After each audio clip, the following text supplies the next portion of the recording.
Imaginez. Un homme privé de liberté pendant 27 longues années. Un homme enfermé dans une cellule froide, minuscule, où chaque jour ressemblait à une éternité. Un homme humilié, brisé physiquement, mais jamais vaincu. Et pourtant, lorsqu'il sort enfin de prison, il ne cherche ni vengeance, ni guerre. Au contraire, il offre à ses ennemis la main du pardon, et devient le président d'un pays divisé. Cet homme, c'est Nelson Mandela. Son histoire n'est pas seulement celle de l'Afrique du Sud. C'est l'histoire de la résilience, du courage, du sacrifice, et d'une foi inébranlable dans la justice. Aujourd'hui, plongeons dans le destin d'un homme devenu symbole universel de liberté et de paix.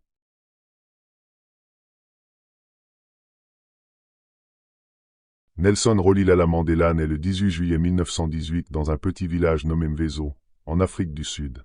Il est issu du peuple Xhosa, un peuple fier, riche en traditions et en récits oraux. Son prénom, Rolihlahla, signifie littéralement « celui qui arrache la branche d'un arbre » ou encore « fauteur de troubles ».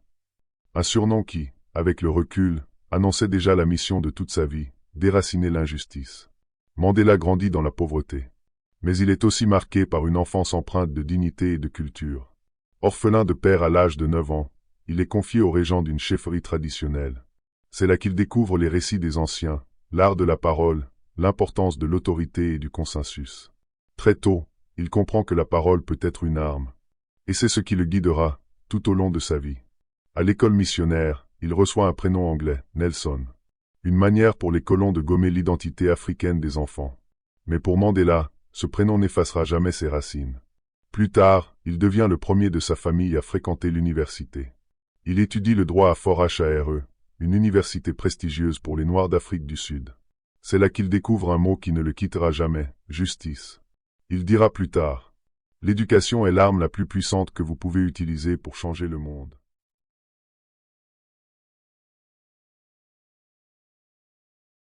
L'Afrique du Sud de Mandela est un pays enchaîné par un système brutal, l'apartheid.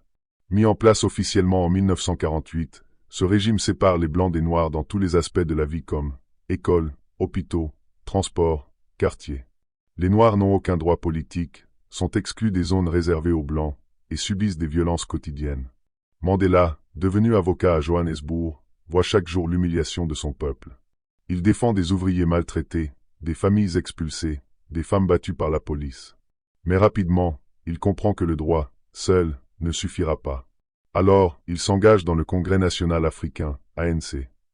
Aux côtés de Walter Sisulu, Oliver Tambo et d'autres militants, il commence une lutte acharnée pour la liberté. Au début, la résistance est pacifique, manifestations, grèves, boycotts.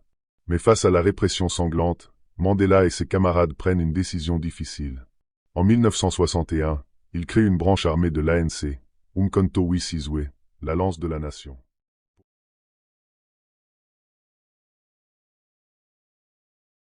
En 1962, Mandela est arrêté. Il est accusé de sabotage, de complot et de trahison. Au cours du procès de Rivonia, en 1964, il sait qu'il risque la peine de mort. Mais au lieu de supplier les juges, il leur livre un discours qui résonne encore aujourd'hui comme l'un des plus puissants de l'histoire. Il conclut en disant « C'est un idéal pour lequel j'espère vivre et voir se réaliser. Mais si besoin est, c'est un idéal pour lequel je suis prêt à mourir. » Condamné à la prison à vie, il est envoyé sur l'île de Robben Island. Là-bas, sa vie devient un enfer. Sa cellule mesure à peine 2 mètres sur 2. Il dort sur une paillasse, travaille dans une carrière de chaux qui abîme ses yeux. Les gardiens l'humilient, l'isolent, lui interdisent de voir sa famille. Mais malgré ces conditions inhumaines, Mandela refuse de se briser. Il lit, il étudie, il écrit. Il devient un leader, même derrière les barreaux. Pour ses camarades, il est un guide, un sage. Pour ses ennemis, il devient peu à peu une légende. Le monde entier commence à réclamer sa libération. Des manifestations éclatent à Londres, New York, Paris. Des artistes comme Stevie Wonder, Peter Gabriel, U2 chantent son nom. Et pourtant, Mandela reste enfermé, pendant 27 longues années. Il dira plus tard, « J'ai appris que le courage n'est pas l'absence de peur, mais la capacité de la vaincre. »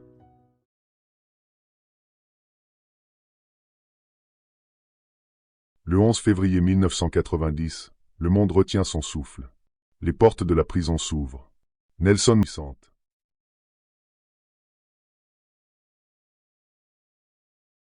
En 1994, l'Afrique du Sud vit un moment historique. Pour la première fois, tous les citoyens, noirs et blancs, votent ensemble. Le résultat est sans appel. Nelson Mandela est élu premier président noir d'Afrique du Sud. À 75 ans, il devient le symbole vivant d'une nation nouvelle, réconciliée, multiraciale. Un moment restera gravé dans les mémoires.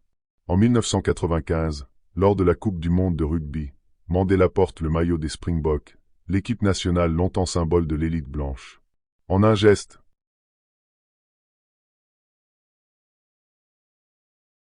Mandela ne reste président qu'un seul mandat. Il choisit volontairement de quitter le pouvoir en 1999, montrant l'exemple dans un continent souvent marqué par les dictateurs. Mais il ne se retire pas du monde. Il fonde des organisations pour la paix, la santé, l'éducation.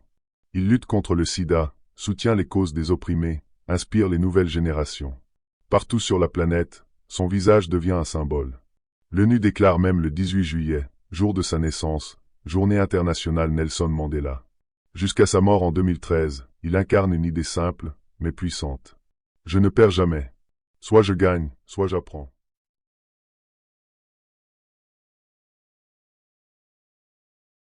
Nelson Mandela est passé de prisonnier à président, de fauteur de troubles à prix Nobel de la paix. Nelson Mandela a montré au monde qu'un seul homme peut changer l'histoire. Et vous, quelle sera votre trace dans ce monde ?